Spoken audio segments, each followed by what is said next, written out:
이번 시간에는 시계열의 특성 중 비정상성에 대해서 좀 말씀을 좀 드려보겠습니다.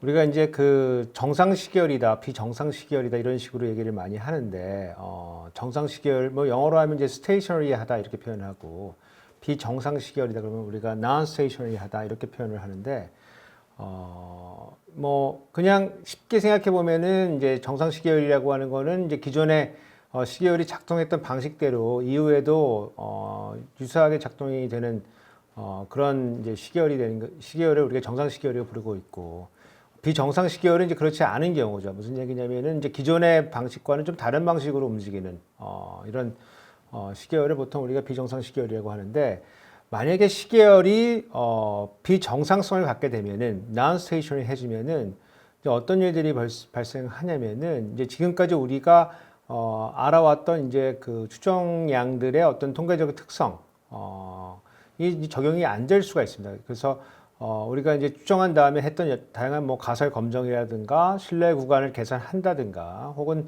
이제 forecasting 미래값을 함에 있어가지고 이제 어려움이 이제 발생을 이제 하게 됩니다. 그래서 어떤 시계열이 비정상성을 갖고 있는지의 여부는 이제 시계열 분석에서 굉장히 이제 중요한 어떤 우리가 점검해야 될 어떤 특성이 되는 것이고 만약에 시계열이 어떤 비정상성을 갖게 된다면은 이제 특별히 조심해서 우리가 시계열을 다뤄야 되는 것입니다. 그럼 왜 시계열이 이 비정상성을 이제 갖게 되느냐라는 것을 조금 생각을 좀 해보면은 대체적으로는 이제 그 시계열이 이제 어떤 추세를 갖고 있으면은 이제 어떤 해당되는 시계열이 비정상성을 갖게 되는 것이 보통인데 추세라는 것이 무엇이냐라고 한번 조금 더 생각해 보면은 어떤 시계열의 어떤 장기적인 움직임이다. 장기적인 움직임. 그러니까 persistent한 long-term movement다. 그러니까 어떤 방향으로 지속적으로 변하고 있을 때 이거 우리가 추세라고 보통 하는데 추세를 조금 더 나눠 보면은 이거를 확정적인 추세, 그러니까 deterministic trend. 트렌드가 어떤 그 시점에 뭐 시간에 따라서 거의 정해진 상태로 이제 변하게 되는 이제 확정적인 트렌드가 있을 수가 있고요. 그게 아니고 어떨 때는 이제 증가하다가 또 어떤 사건이 생기면 또 내려가기 시작하고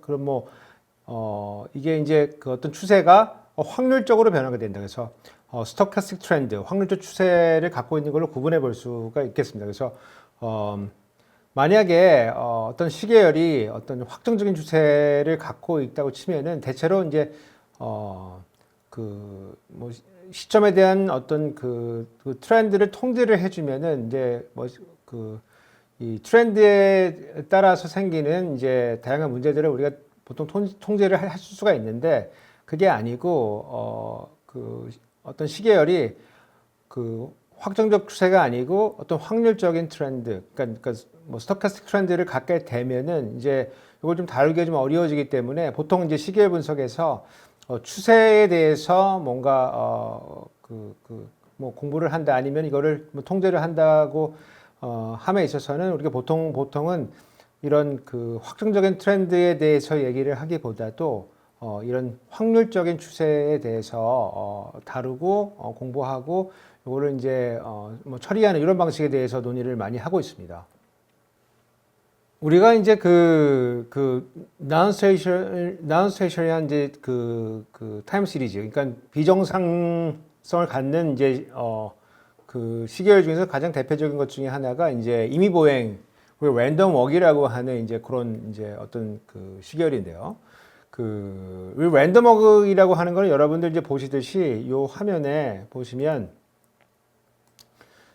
이제 여기에 이제 이렇게 식으로 나와 있는데 어떤 YT, 현재 YT라고 하는 거는 기존 값 YT-1에 그리고 여기 이제 우리가 IID라고 불리는 독립적이고 서로 유사한 동일한 어떤 분포를 따르는 이 EIT가 더해진 이거 에러텀이죠. 에러텀이 더해진 값이 현재 YT가 된다. 다시 해서 정리해서 말씀드려보면은 현재 YT라고 하는 것은 YT 값이라고 하는 거는 과거의 YT-1 그러니까 과거치에다가 어떤 오차항 IID 분포를 따르는 이제 오차항 2를 더한 이 값이 이제 현재 위치가 되는데, 이렇게 되면은 현재 값을 예측할 때 가장 좋은 이제 예측 값은 이제 과거 값이 되는 것이고, 이거를 한시 좀 더 나아가서 내일의 y 값은 뭐냐 그러면 현재 값이 되는 것이죠. 그래서 이런 관계에 의해서 이제 그런 것이 발생하는데, 요 임의보행의 그 대표적인 뭐 예를 하나 생각해 보면은 어떤 이제 술 취한 사람들이 이제 뭐 동네를 이제 막 허저으면서 막 걸어 다니는데, 그 사람의 위치가 어디냐 그러면은 뭐 현재 위치는 저번에 뭐 몇 분 전에 있던 그 위치에다가 하고 임의적으로 이제 걸었던 이제 그 위치가 되는 것이기 때문에, 그랬을 경우에 이 사람이 지금 있을 위치를 예측해 보라고 하면은, 그러면 그 전에 있던 위치가 바로 그 위치다. 가장 제일 좋은 위치다. 이제 뭐 이런 것들이 되는 것이고, 이렇기 때문에 이제 이게 이제 non-stationary한 그 비정상 이제 시결이 되는데, 왜냐면은 과거에 있던 어떤 정보를 이용해서 뭐 미래 값을 예측하는데 큰 도움이 되지가 않죠. 그래서 그렇기 때문에 이게 이제 이 랜덤 워크가 비정상 시결의 가장 대표적인 예가 되고, 요거 이제 베리에이션이 이제 한 변화된 형태가 이제 요 아래처럼 쓰는 건데, 그 지금 위치는 요 베타 제로를 더하고, 그 다음에 과거 값에다가 다시 오차항을 더한 뭐 이런 것이고, 특별하게 이 베타 제로라고 하는 거를 우리가 보통은 드리프트 항이다, 이제 이렇게 이제 보통 부르고 있는데, 이거 왜 그러냐면은, 요게 드리프트가 왜 되냐면은 그 yt 빼기 yt-1 여기다가 이제 써보시면은 yt 빼기 yt-1 여기 조금 잘 써지지는 않는데, 뭐니 이제 여기 이게 베타 제로가 되죠. 이게 베타 제로가 되기 때문에 이게 yt가 y 변수가 평균적으로 베타 제로만큼 이제 증가를 하게 되는 그런 항이 이제 베타 제로가 되는 것이죠. 그래서 임의보행을 따르게 되면은 그 해당 변수가 그 비정상 시계열을 이제 갖고 있는 것으로 알려져 있습니다. 그래서 뭐 그렇게 한번 생각을 해보시면 좋고요. 특정 시계열이 임의보행을 따르는 경우에는 우리가 이제 비정상성을 갖는다고 저희가 보통 말하고요. 그 비정상성을 갖고 있는다는 그런 표현에 우리가 조작적인 의미는 그 시계열이 단위근을 갖게 된다라고 우리가 보통 표현하는데, 단위근을 가지면은 어떤 특정 시계열이 non-stationary해진다, 비정상성을 갖게 된다 이런 뜻이고, 그럼 단위근이란 무엇이냐? 우리 시계열을 이제 AR1 가정으로 쓸 수가 있다고 치면은, AR1 가정이라고 하는 거는 오늘의 값이 과거의 값에 의해서 영향을 받는데, 특히 이제 여러 과거들 중에서 어제의 값에 의해서 영향을 받게 되는 그런 과정을 우리가 AR1 과정이라고 하는데, 그 시차 변수의 개수가 1이 되는 경우를 지칭을 하고요. 시계열이 단위근을 갖게 되면은 통상적으로 확률적 추세를 이제 갖게 되는 것은 이제 확률적 추세를 갖는 특성을 이제 갖게 됩니다. 그래서 우리가 임의보행은 그 확률 추세를 갖는 어떤 다양한 시리즈 중에 이제 하나고요. 그렇게 이제 뭐 그런 경우도 역시 단위근을 갖게 되고요. 그래서 이거를 조금 더 살펴보면은, 그 단위근을 시계열이 갖게 되면은 몇 가지 이제 어려움이 존재하게 되는데요. 그래서 자기의 상관계수는 영의 방향으로 편차가 발생하고요. 그리고 t 값이 정규분포를 따르지 않게 되고요. 그 다음에 사실은 이것보다도 더 중요한 건 요 세 번째 것인데, 두 변수가 단위근을 갖는 경우에 서로 독립이어서 서로 상관관계를 가지면 안 되는데, 마치 이게 단위근을 갖게 되면은 어떤 경우에는 두 변수가 서로 관계가 있는 것처럼 추정될 가능성이 있습니다. 요거를 우리가 문헌에서는 이제 가성회귀, spurious regression이라고 부르는데, 이게 굉장히 심각한 문제죠. 예컨대 x하고 y 변수가 단위근을 갖는 어떤 그 비정상 시계열이라고 치면은, x하고 y가 독립인 경우에도 서로 확률적인 독립인 경우에도 그렇게 하면은 회귀 분석을 돌렸을 때 두 그 확률 변수 그 타임 시리즈의 관계가 서로 나오면 안 되는데 존재하면 안 되는데 만약에 두 변수가 시계열이 단위근을 갖는 경우에는 마치 관계가 있는 것처럼 이게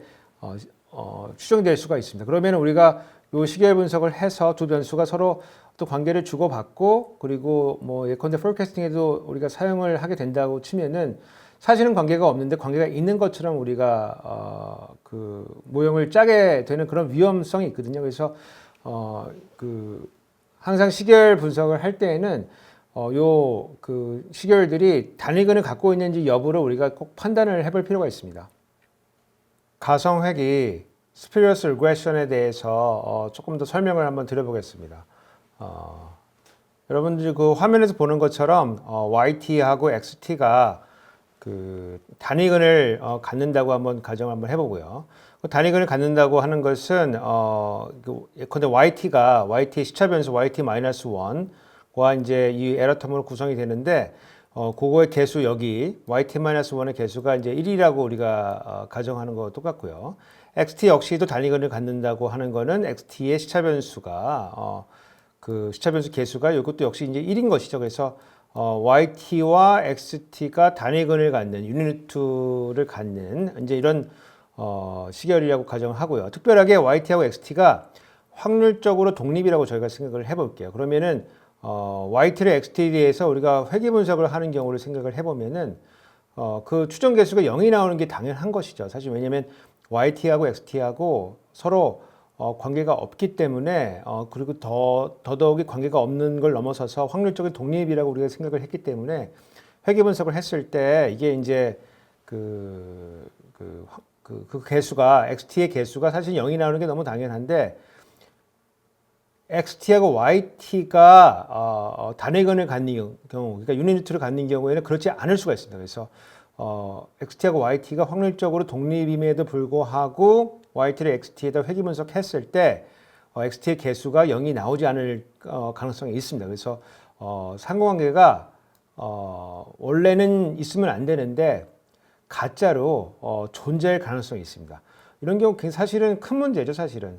그래서 이런 문제가 있기 때문에 그 회귀 분석을 이제 신뢰할 수 없는 뭐 이런 경우에 이제 해당이 되고 그렇기 때문에 이제 우리가 시계열 같은 경우에는 반드시 단위근을 갖는지 우리가 체크를 해서 그 회귀 분석을 통한 결과가 가성회귀가 되지 않도록 하는데 좀 유념할 필요가 있습니다.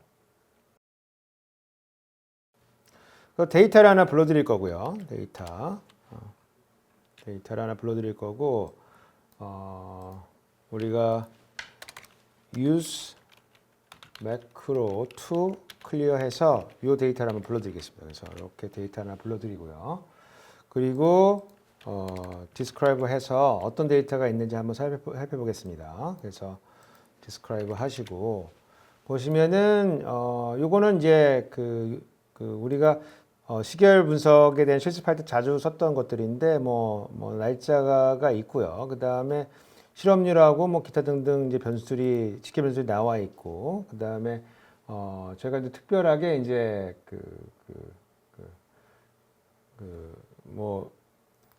사용할 이제 변수를 이제 조금 더 설명을 한번 해드려 보겠습니다.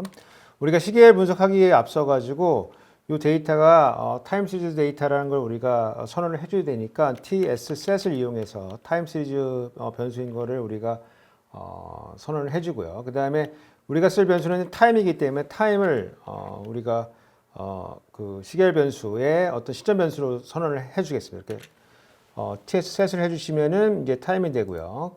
이건 1957년도 1분기부터 2005년도 1분기까지의 자료이고요. 그리고 이 시간의 단위는 이제 쿼터가 되겠습니다.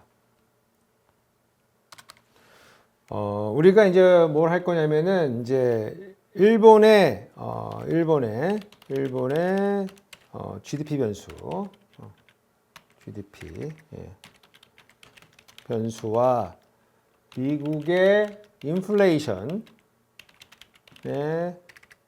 인플레이션율과의 관계에 대해서 우리가 조금 살펴볼 건데 사실 미국의 인플레이션율하고 일본 GDP가 사실은 뭐 딱 그런 무슨 특정한 관계를 갖고 있다고 사실 보기 좀 쉽지는 않은데 하여간 요 두 변수를 한번 살펴보도록 하겠습니다. 그래서 요 변수를 살펴보기 위해서 일단 일본의 GDP죠. 요거를 하나 변환을 시킬 건데 로그 변환을 시키겠습니다. 그래서 generate 로그에 GDP, JP, 그래서 로그에 GDP, JP 이렇게 하면은 이제 그 일본의 GDP를 저희가 로그 변환했죠. 그리고 레이블, 베리어블, 로그, GDP, JP는 어떤 변수냐면은 로그 변환한 일본 GDP다. 일본의 GDP 요 변수죠. 이렇게 레이블을 달아놓고서요. 그 다음에 진행의 분석은 우리 그림을 좀 몇 개 그려보겠습니다. 그림을 우리가 살펴볼 그림을 좀 그려볼 건데 몇 개의 시간 추세선을 그려보겠습니다. 그래서 저희 처음 그릴 거는 우리가 TS 라인 이렇게 해서 인플레이션 이제 미국의 인플레이션이죠. 이거를 그려보겠습니다. 이렇게 그려보면은 요거를 그려보면은 뭐 이런 그림이 나오죠. 그래서 80년대까지 좀 물가가 인플레이션이 쭉 이렇게 진행이 되다가 좀 내려왔다가 어떨 때는 이제 0 아래로 내려가기도 하고요. 그래서 뭐 이런 추세선인 것이죠. 요거 추세선하고 그리고 그냥 닫아보고요. 그래서 요거를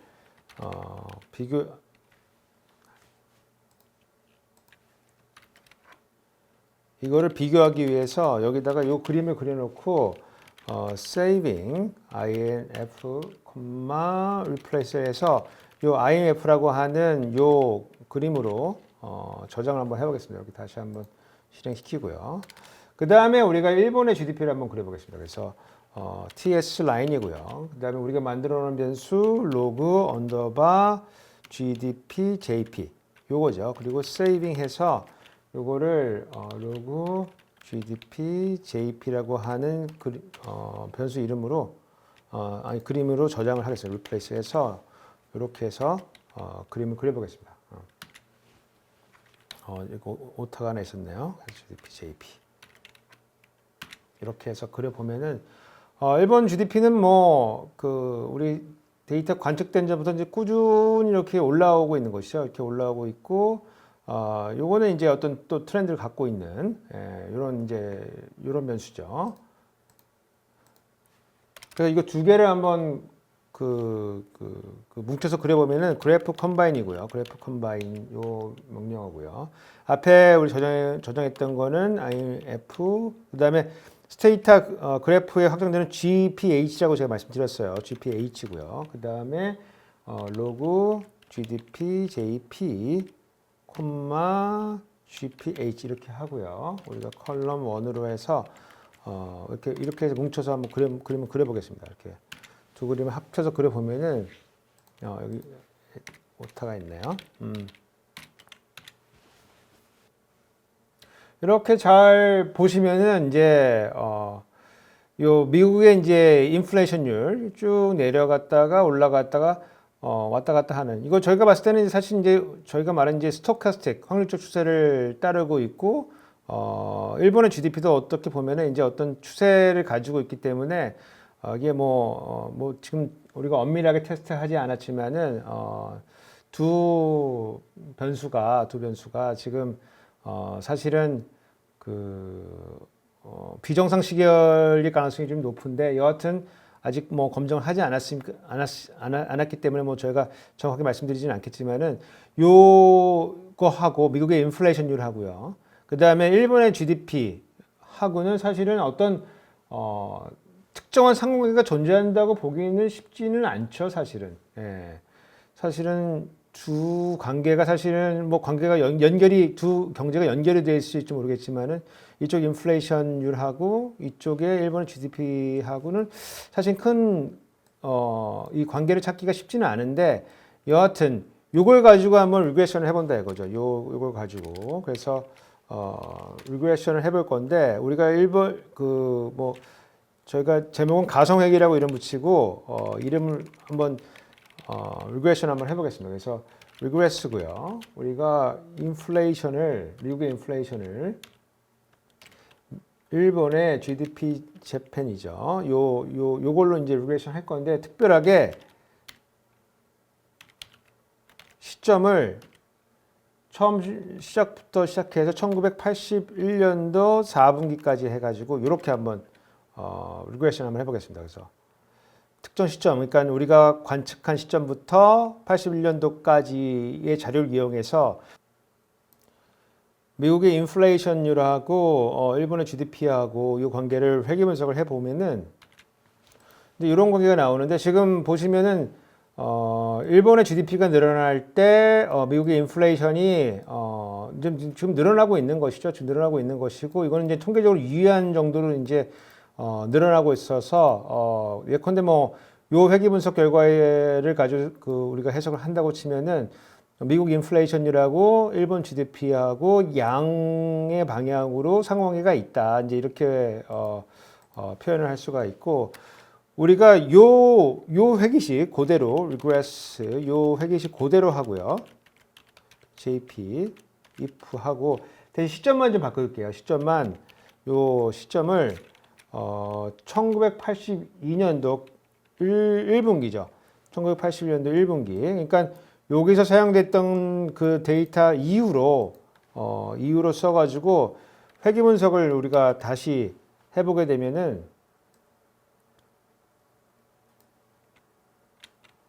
어떤 결과가 나오냐면 지금은 이제 일본 GDP가 늘어났을 때 미국의 인플레이션이 좀 내려가는 경향이 있는 이게 또 마이너스가 나오게 되죠. 그래서 사실은 같은 모형인데 이 81년도를 기점으로 해가지고 그러니까 82년도와 81년도 그 사이를 기점으로 해가지고 회귀 분석을 했을 때 앞에 거는 양이 나오고 뒤에 거는 이제 음의 관계가 나오는 이제 이런 건데 사실은 이런 그 양국 간의 관계가 어떤 특정 시점을 기점으로 해가지고 이렇게 바뀐다는 거는 사실은 생각하기 어렵죠. 사실은 그 좋은 이유를 찾기가 어렵고 사실은 뒤에 제가 좀 더 정확하게 자세하게 말씀드리겠지만은 이러한 관계들이 나오는 이유는 사실은 요 인플레이션율과 요 일본의 GDP가 갖고 있는 이 통계적인 특성, 다시 말하면은 이제 비정상성 때문에 사실은 그 관계가 사실은 있으면 안 되는데 아니 있더라도 좀 일관성 있게 나와야 되는데 이게 지금 상당히 이제 이상한 추정 결과를 계속 보여주고 있는 것이죠. 그래서 그 시계열이 비정상성을 갖게 됐을 때 회귀 분석한 결과가 상당히 이상할 수가 있다라는 것을 이제 고려하시고 회귀 분석을 이제 진행했으면 좋겠습니다.